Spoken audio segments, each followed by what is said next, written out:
Siapa berani jamin bahwa Salafi, Wahabi, atau lainnya yang punya jargon kembali kepada Al-Quran, As-Sunnah adalah model ideal Islam pada zaman Nabi SAW? Nonsense, saya bilang. Ya. Apakah jargon kembali kepada Al-Quran dan As-Sunnah sebuah ikhtiar atau model berpikir?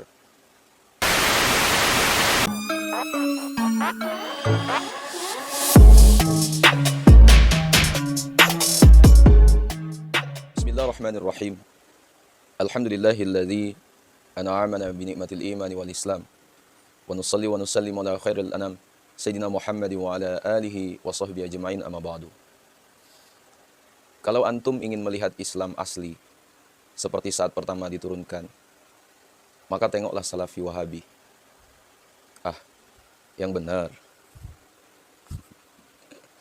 Siapa berani jamin bahwa Salafi, Wahabi, atau lainnya yang punya jargon kembali kepada Al-Quran, As-Sunnah adalah model ideal Islam pada zaman Nabi SAW? Nonsense, saya bilang. Ya.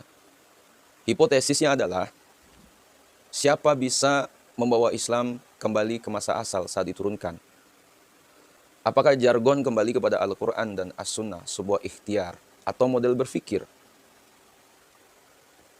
Lantas apakah dengan jargon kembali kepada Al-Quran dan As-Sunnah mendadak sulapan Islamnya menjadi murni 24 karat tanpa campuran? Jadi, benarkah ada Islam asli dan Islam tidak asli? Ya, ada Islam otentik dan Islam generik, atau sebutan lain yang semisal. Apakah Islam bisa dipalsu? Apakah Islam yang dianut bermiliar-miliar penduduk dari berbagai belahan bumi ini palsu? Dan hanya satu saja yang asli. Ya. Mengklaim paling asli maksud saya. Ya. Sabiku semua persoalan berat dan butuh kajian komprehensif dan cara pandang luas, jernih, dan objektif. Tapi siapa bisa? Di mana sekarang ada model Islam otentik yang persis seperti pada saat pertama kali turun?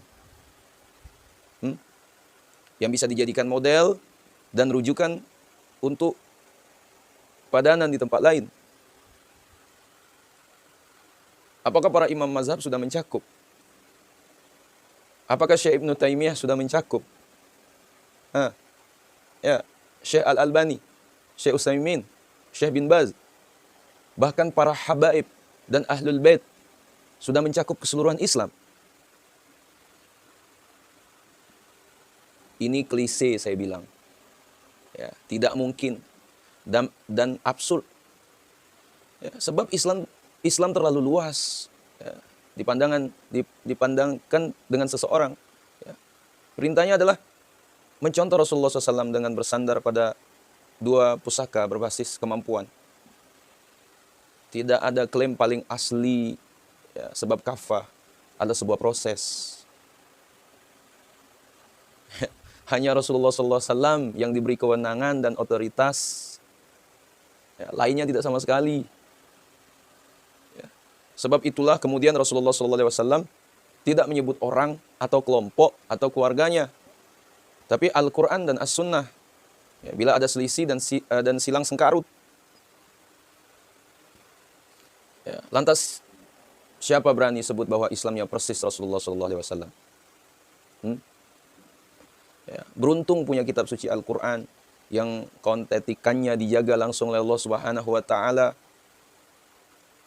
sehingga tak ada ruang meski satu harokat ya, bisa berubah atau diubah. Ya. Sabiku semua, kembali pada Al-Quran dan As-Sunnah tidak serta-merta menjadikan Islam yang dipeluk berubah asli, murni, 100% otentik. Ya, lebay saya bilang. Ya. Kalau tidak boleh disebut kesombongan beragama. Ya. Sesama pemeluk lazimnya saling tawadu. Tidak membanggakan hanya Islamnya paling asli, lainnya palsu. Ya. Sabiku semua, saya berani berkata, merasa bahwa hanya Islamnya yang paling sesuai Al-Quran dan As-Sunnah adalah kesombongan beragama.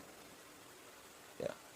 Sebab klaim atas nama Islam asli bisa menafikan Islam yang lain, meski hanya sebagai buah pikir. Dari situlah radikalisasi tumbuh.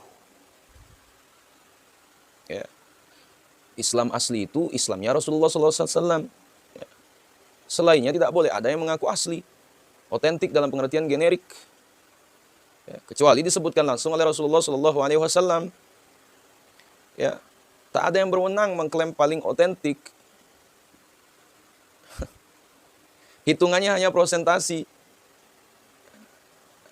Entah berapa persen otentisitas berdasar kesempurnaan. Sebab itu pula Islam tidak mengenal kehariban. Yang punya otoritas mewakili Tuhan menentukan mana yang asli dan palsu. Sahabatku semua rahmati Allah. Secara normatif disebut bahwa yang paling baik di antara kamu adalah yang paling bertakwa. Dengan tidak melihat nama besar, kelompok, atau mazhab sebagai indikator keaslian. Sahabatku semua dirahmati Allah Subhanahu wa taala. Ya, jadi mungkin itulah yang dapat kami jelaskan. Ya, semoga video ini dapat menjadi penyadaran untuk kita semua. Ya, ayo sama-sama kita berpikir. Ya, mana yang disebut dengan Islam murni?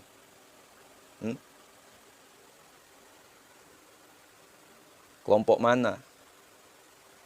Ya, otoritas itu, ya, hak prerogatif tersebut hanya boleh dimiliki oleh Rasulullah SAW. Ya, kita jadi jangan pernah mengaku-ngaku. Ya, apalagi merasa kafah, ya, merasa paling sunnah, melakukan sunnah, ya, merasa paling sudah benar. Tidak.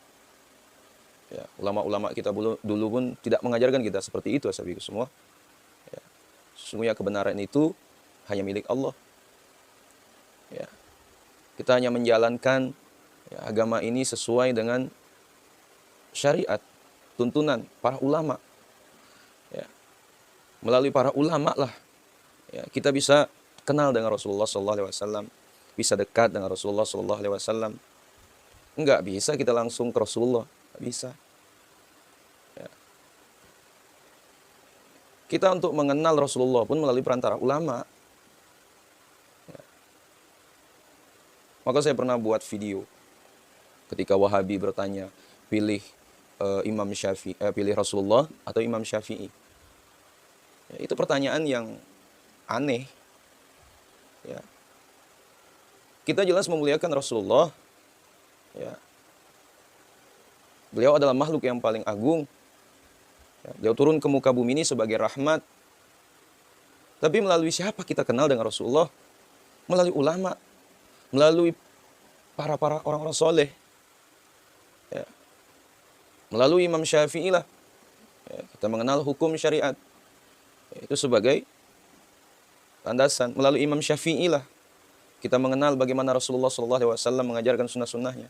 Nggak bisa langsung kita naik langsung ke Rasulullah. Siapa kita?